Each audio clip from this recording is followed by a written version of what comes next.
बिस्मिल्लाहिर्रहमानिर्रहीम। Welcome to सरकारी job गुरु। दोस्तों, गैस पेपर नंबर 10 के साथ आपकी खिदमत में हाजिर हैं। इसके पहले के और बाद के गैस पेपर्स तमाम अल्हम्दुलिल्लाह बुक की फॉर्म में कंपाइल हो चुके हैं और उसको हासिल करने का तरीका भी मैं आपको नेक्स्ट वीडियो में इंशाल्लाह कंप्लीट डिटेल के साथ बता दूंगा और बुक भी आपको दिखा दूंगा किस तरह से मैंने ये बुक कंपाइल की है। और जो लोग इंटरेस्टेड होंगे उसे परचेज़ करने में वो उसे परचेज़ कर लेंगे और बाकी लोगों को भी जो है ना कुछ मटेरियल्स मेरी तरफ से इसी चैनल के थ्रू मिलता रहेगा। तो स्टार्ट करते हैं। The antonym of smooth is, smooth का जो एंटोनाइम है वो क्या है? वो है रफ। ठीक है जनाब, यानी स्मूथ बिल्कुल जो प्लेन होता है जिसमें खुरदरापन नहीं होता और रफ जिसमें खुरदरापन होता है। फिर है एंटोनाइम ऑफ लेविश।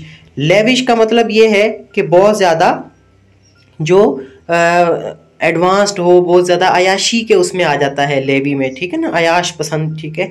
और ऑकल्ड जो है इसका अपोजिट है, ठीक है, एंटोनाइम है लेविश का ऑकल्ड।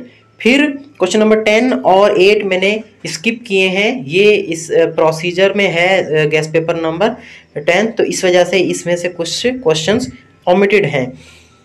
क्वेश्चन नंबर 11 है what is the name of official residence of king of Spain. Spain के जो किंग हैं उनकी ऑफिशियल रेजिडेंस को क्या कहा जाता है? उसको पलाचियो रियल कहा जाता है। ए ऑप्शन इसमें सही है।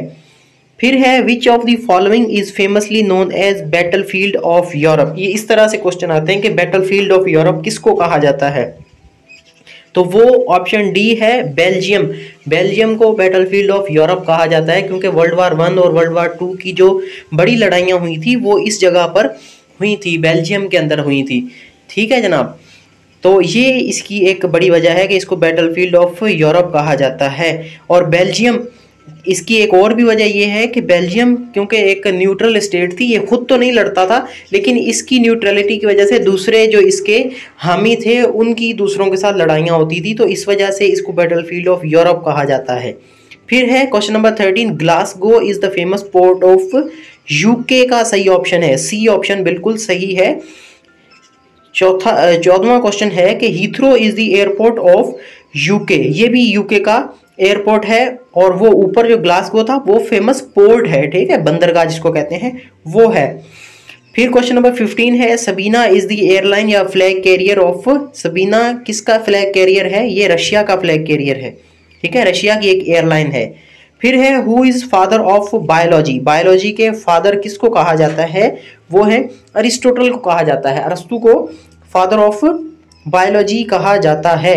फिर है New York is city located on the bank of river. अब कुछ ऐसे सिटीज हैं जो दरियाओं के किनारों पर हैं, ठीक है, या जिसके साइड से दरिया गुजरते हैं तो उसको कहा जाता है न्यूयॉर्क। हुडसन रिवर जो है अमेरिका में उसके किनारे पर वाक़ है, तो इसको इसलिए कहा जाता है कि New York is situated on the bank of Hudson river. और इसी तरह जो वाशिंगटन डीसी है वो पोटोमैक रिवर है, वो भी अमेरिका के अंदर है। वाशिंगटन डीसी वो उस पोटोमैक रिवर के किनारे पर है। तो ये क्वेश्चन मैंने आपके साथ इस गैस पेपर के शेयर करने थे। बाकी भी जो लोग कह रहे हैं कि इसकी की दें तो आप इसमें गौर से देख सकते हैं, तो इसमें जो ए बी सी ऑप्शन है वो उनको बोल्ड किया हुआ है। तो आप लोग परेशान ना हो, की के पीछे मत भागें। ये जो मैं आपके सामने सॉल्व कर रहा हूँ ये मैं एक्सप्लेन भी करता जा रहा हूँ और सॉल्व भी करता जा रहा हूँ। अगर फिर भी किसी को समझ नहीं आता तो आप कमेंट में मुझसे पूछ सकते हैं, मेरा नंबर भी दिया हुआ है, उस पर भी आप मुझसे कॉन्टैक्ट कर सकते हैं। फिलहाल इतना ही, थैंक यू।